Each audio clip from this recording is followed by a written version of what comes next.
Assalamualaikum warahmatullahi wabarakatuh. Welcome to Garda Perbatasan. Format spesial hari ini kita bersama 5 host berdiskusi tentang pendetensian keimigrasian. Saya Vita Azara. Saya Jindan Muhammad sebagai aktivis HAM.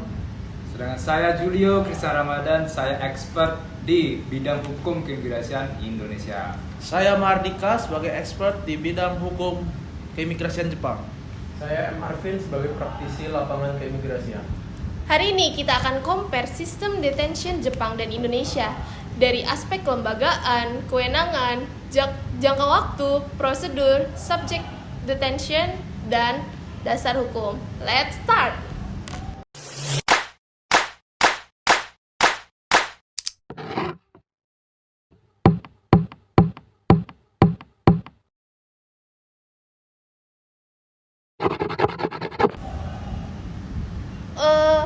Dika, struktur kelembagaan Jepang itu seperti apa sih? Jadi Imigrasi Service Agent ISA di bawah Ministry of Justice ini jadi verification, yaitu very powerful. Mereka menghandle everything dari visa sampai dengan deportasi. Jadi punya detention case di Tokyo, Osaka, dan Nagoya. Sedangkan Indonesia? Berarti kalau dibandingkan dengan Jepang ini berbeda ya dari secara struktur, karena di Indonesia sendiri ini Dirjen Imigrasi ini ada di bawah Kementerian IMIPAS kalau sekarang. Sebelumnya ada di Kementerian Hukum dan HAM, di mana ada Direktorat Pengawasan dan Penindakan. Kita juga punya namanya Rudenim yang berada di Jakarta, Surabaya, Medan, juga Makassar. Nah, bedanya Indonesia lebih kolaboratif. Ada TNI AL untuk maritim, Polri untuk kriminal nasional, dan ada Kemenlu untuk diplomasi hubungan internasional dengan negara luar. Lalu untuk multi agency approach, dia ini bisa menjadi kuat karena adanya checks and balance. Akan tetapi dia juga bisa menjadi lemah atau apabila terkait koordinasinya itu tidak saling berhubungan. Jadi Jepang ini lebih streamlined ya. Jadi satu agensi, jadi keputusannya secara tepat. Tapi ya powernya atau kontraknya itu banget. Iya, kontrak banget sih emang sih. Yes, benar. Interesting contrast.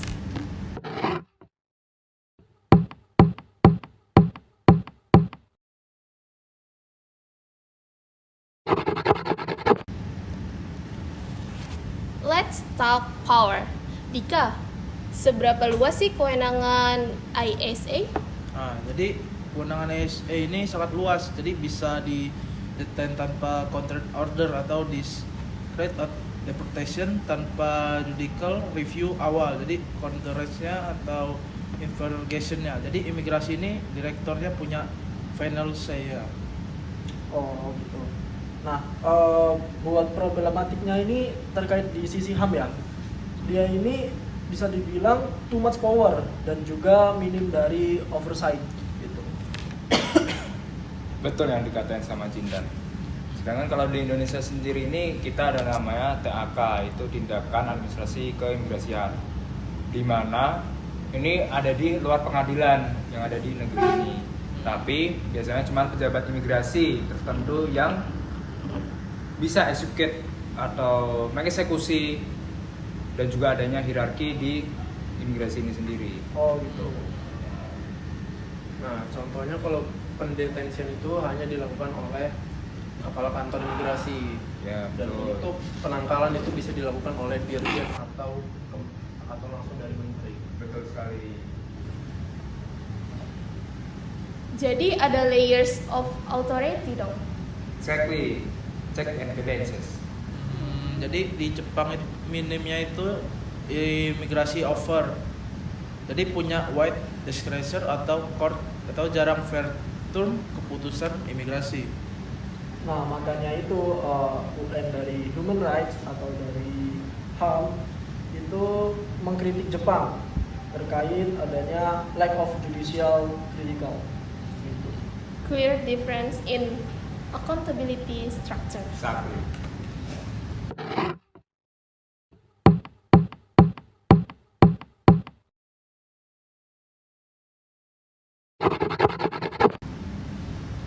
Hot topic nih, berapa lama detention bisa berlangsung?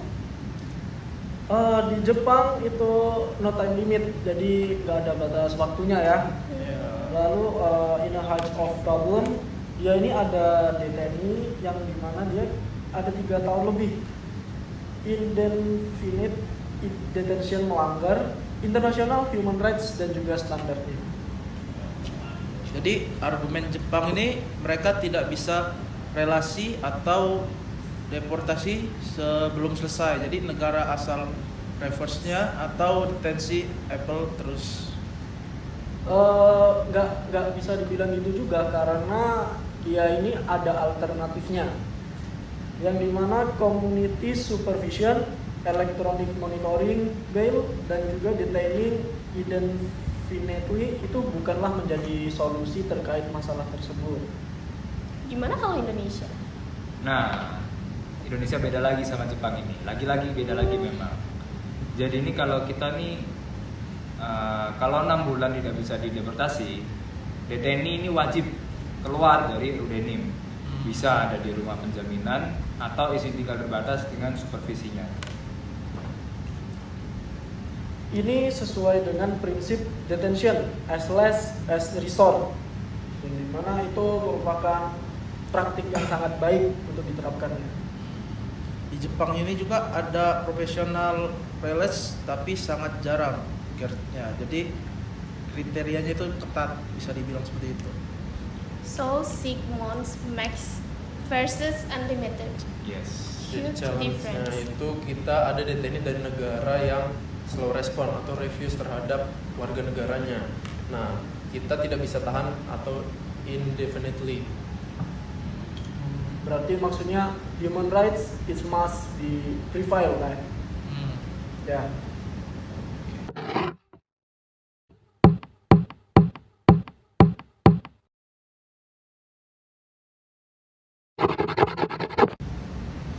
Bagaimana dengan prosesnya? Dari Indonesia dulu nih, Ya. Indonesia dulu ya. Boleh. Secara prosedur yang ada di peraturan undang-undang ini, Indonesia ini menganut konsep PIS. Ada 5 huruf itu. Pertama, P planning, E engage, E akun, C closure, I evaluation.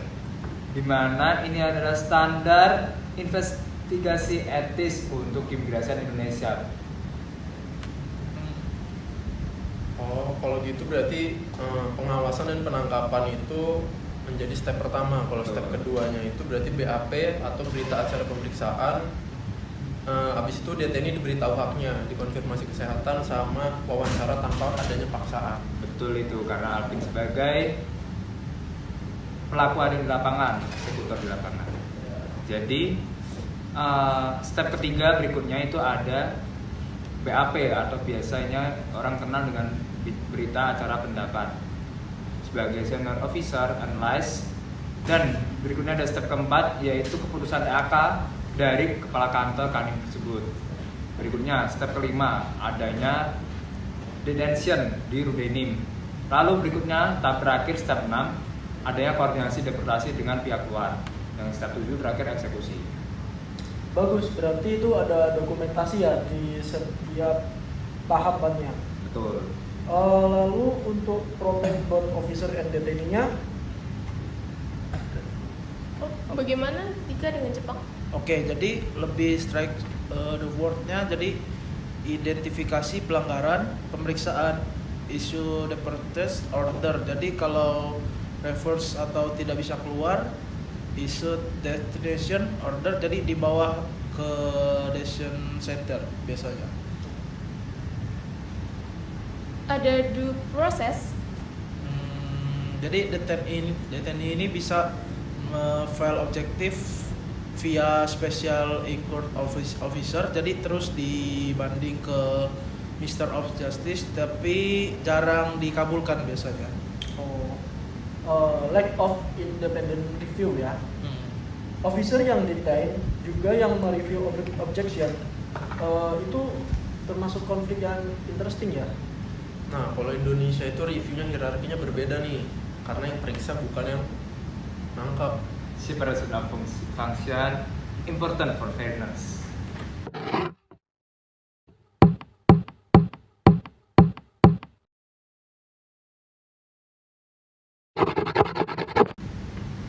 Siapa aja sih yang bisa jadi detensi?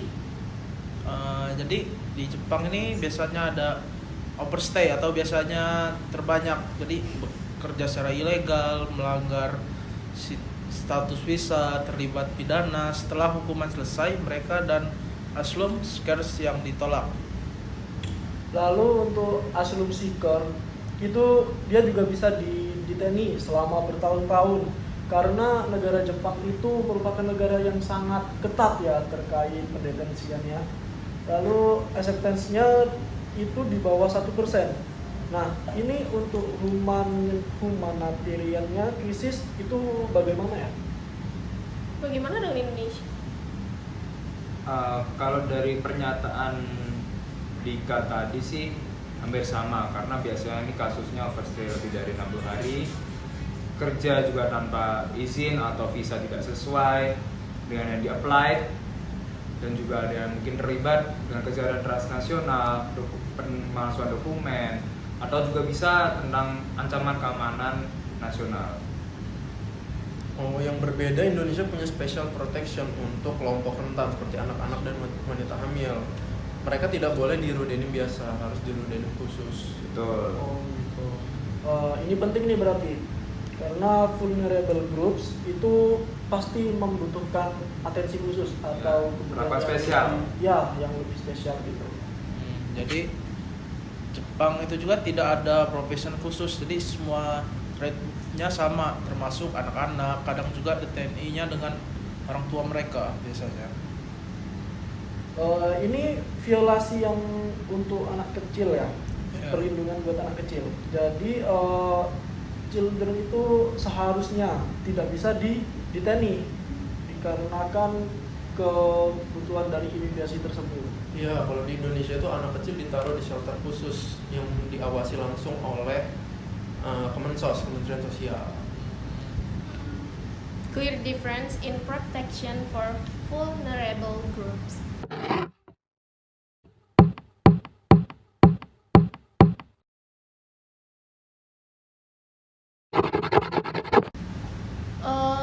Foundationnya apa Dika?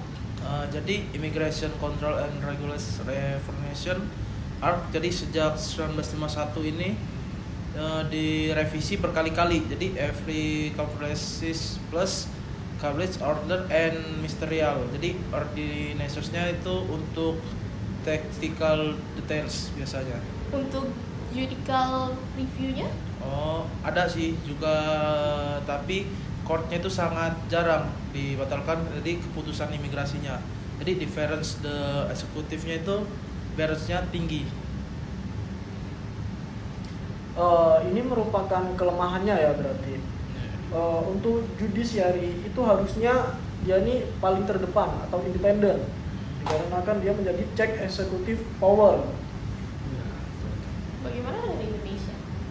Nah, kalau Indonesia sendiri ini kita punya payung utama dalam hukumnya, yaitu Undang-Undang Nomor 6 Tahun 2011 tentang Keimigrasian, di mana khususnya pasal 78 itu mengaitkan terkait overstay. Permen Pas Nomor 2 Tahun 2025 juga untuk technical proseduralnya. Jadi dasar hukum yang akan dilaksanakan itu ada di UU Nomor 6 Tahun 2011, sedangkan eksekusinya menggunakan Permen Pas Nomor 2 Tahun 2025. Nah, semua juga harus comply dengan UUD 1945, terutama pada pasal 25 huruf A yang mengatur tentang wilayah negara dan pasal 28 soal hak asasi manusia. Plus ini juga ada oversight dari Komnas HAM dan Ombudsman, itu external check yang ada di Indonesia ini. Ini penting nih berarti. Betul. Dikarenakan independent bodies itu bisa menginvestigasi apabila adanya suatu abuse, kan? Betul. Jadi kalau di Jepang ini tidak punya equivalent atau independent, jadi overstay-nya Jadi untuk detensi kampusnya jadi internal only sendiri dah. Oh iya. benar. Indonesia punya lebih banyak layers of accountability-nya ya. Betul. Kalau dilihat secara hukum, strukturnya itu lebih enforcement tegas, tapi HAM juga tetap dilindungi.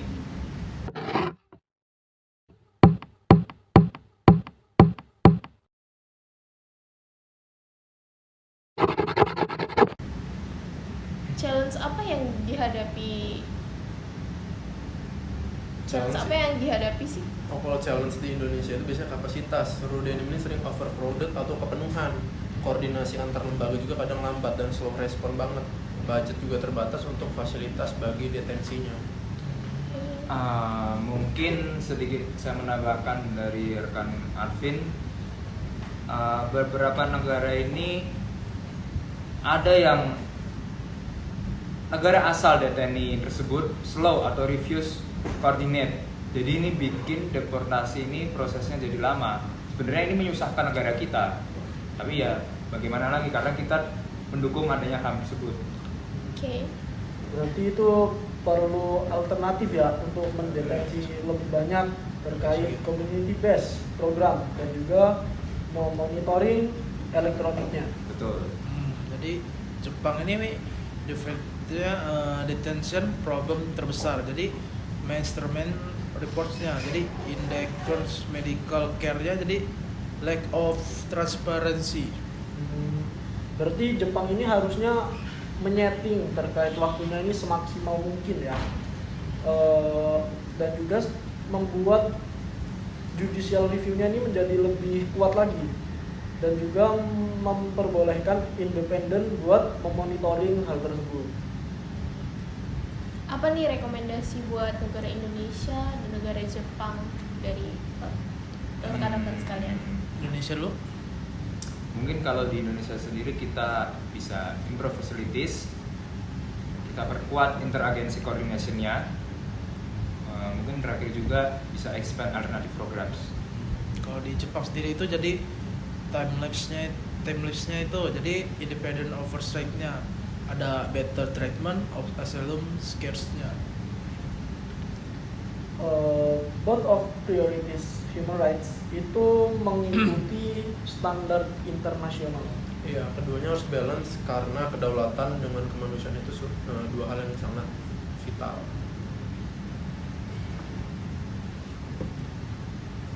Diskusi yang sangat bagus Ya. dari Jepang, centralized, powerful, tapi kontroversial karena unlimited detensi. Indonesia lebih humanis dengan 6 bulan limit dan vulnerable group protection. Both punya strong legal basis, tapi di Indonesia lebih emphasize HAM dan check and balance. Betul, detention penting untuk kedaulatan negara Indonesia sendiri karena memang dari Undang-Undang 1945 pun juga mengaitkan terkait human rights. Ya, tapi kita juga harus menghormati terkait adanya HAM ya. Betul. Ya, jadi kata kuncinya ini yaitu balance-nya itu kalau menurut saya. Ya, Keseimbangan betul. ya. Dan juga unsur tegas dan adilnya juga harus berjalan dengan baik. Oke, terima kasih rekan Jindan, rekan Julio, rekan Martika, Ya. rekan Arvin. Sobat Imigrasi, mungkin sampai di sini dulu diskusi kita pada hari ini. Sampai jumpa di episode berikutnya. Stay information, stay curious. Bye. Bye.